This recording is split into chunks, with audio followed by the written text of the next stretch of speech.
Hello and welcome to Value Chain TV News Update. I am S.A. Ufoma with the news. And on the news update, lawmakers argue that local contractors face numerous challenges, including limited access to funding, inadequate equipment, and unfair competition from foreign companies. This call was made by Chairman of the Senate Committee on Works, Senator Barinada Mpigi in Abuja. It is on the night that the Joint Committee on Works in Nigeria's National Assembly has emphasized the need for innovative financial solutions to empower local contractors, enabling them to contribute more effectively to national development. In a chat with Value Chain TV, few Nigerians shared their opinions on the issue. The report. When we're talking about local contractors or National Assembly, the first thing we should look at is their function. They are there to help us put frameworks and policies in place to ensure things work the way they ought to go. So when they are saying that they want to focus on empowering local contractors to make their job easy, it's a good thing. That is if they follow through and it's not just one of those talks. Because we are Nigerians and we get to hear a lot of these nice and brilliant ideas come from different quarters at different points. But when it comes to implementation, and also measuring the result of the implementation is always a difficult thing. So what I would say is, in itself, it's not a bad thing. Where I have a bit of reservation, it is where they're not going to follow through on what they are saying. It could be that they may be doing it because it appears to be a good thing right now with the state of the country.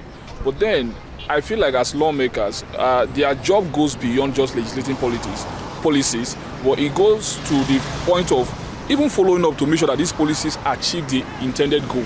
So for me, it's not a bad thing, if only they follow up to make sure that it is done the way it ought to be. For me, I don't have anyone in mind because I've really removed myself from anything in politics for a very long time. But one thing I know for sure is anything that will allow people, Nigerians, be able to do business with ease is one that will always be in vogue. For example, currently our tax rate, according to CBN, is 27.something%. What does that mean for local contractors? You know those guys don't have money of their own. So they're going to always go for loans, go to banks to get loans. If CBN is giving you a rate of 27%, for example, you can be rest assured that the banks will not give anything less than 30-something%. How much profit are you going to make at the end of the day? And apart from making profit, a government can just come tomorrow now and seize everything you've done, suffered for as wrong, and they start investigating you. So you have issues with EFCC, you have issues with all this. So I would say, policy-wise, we both know what we want to do. We know what is good, just that we don't want to do it. So if they want to legislate policy, it should be one that is centered around us being humans at the end of the day. Because after all the English is done, we are still humans, we are still Nigerians, and no one will build our country for us but us. I feel that move alone is actually a bold and very meritorious one. We need to encourage the local contractors. We need to build a very enabling environment for them to thrive, because when their businesses are not thriving, both directly and indirectly, it affects the economy. And oftentimes you would see that most of these local contractors, they would go to bid for contracts, and their foreign counterparts would come in with dollars, sometimes to bribe those officials who are there, or sometimes they would even give them a very false assertion that their products and services are better, when in real earnest they are not better. So these are some of the misconceptions we have out there with regards to contracting, and either in supply or in construction. So this indeed is a very big bottleneck for local contractors. So if the government does not do anything about it, you will see that a time will come that most of the contract services in our country will be taken over by foreigners. You will discover that the little we are earning will always be exported. The little we should have used to manage the economic condition of the present day, and also to uplift many from poverty, would be exported at the end of the day to China, would be exported at the end of the day to Lebanon, at the end of the day to those foreign countries.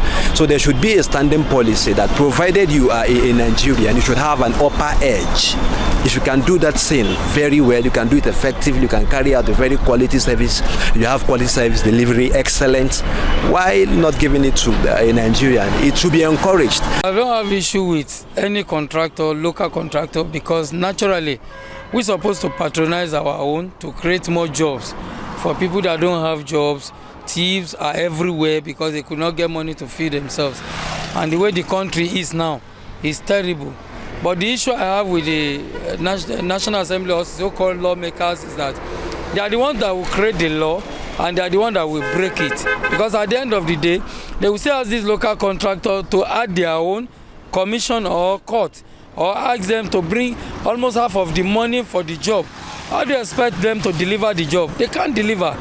They too will get to site. The one that have conscience, they will turn down the contract and say they cannot cope. And the one that wants to eat something will go ahead and do shabby work and leave it. In some months, the work we are back to a zero. So the country just need prayer.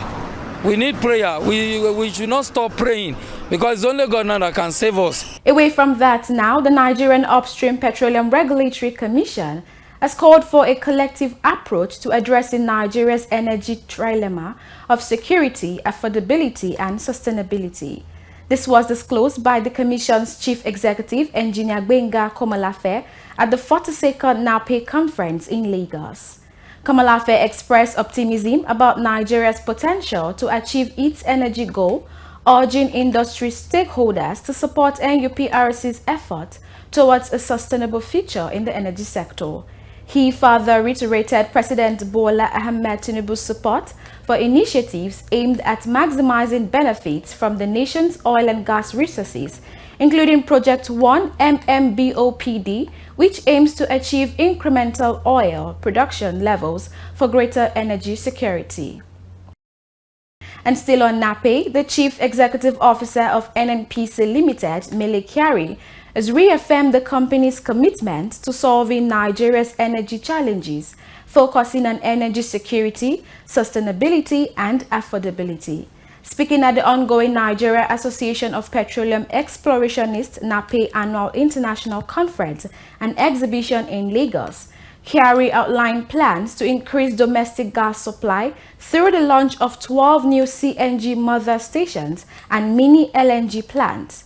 Kyari also highlighted key projects like the Ajokuta-Kaduna-Kanu gas pipeline and the Obiafu-Obricom-Oben gas pipeline, aimed at improving the country's gas infrastructure.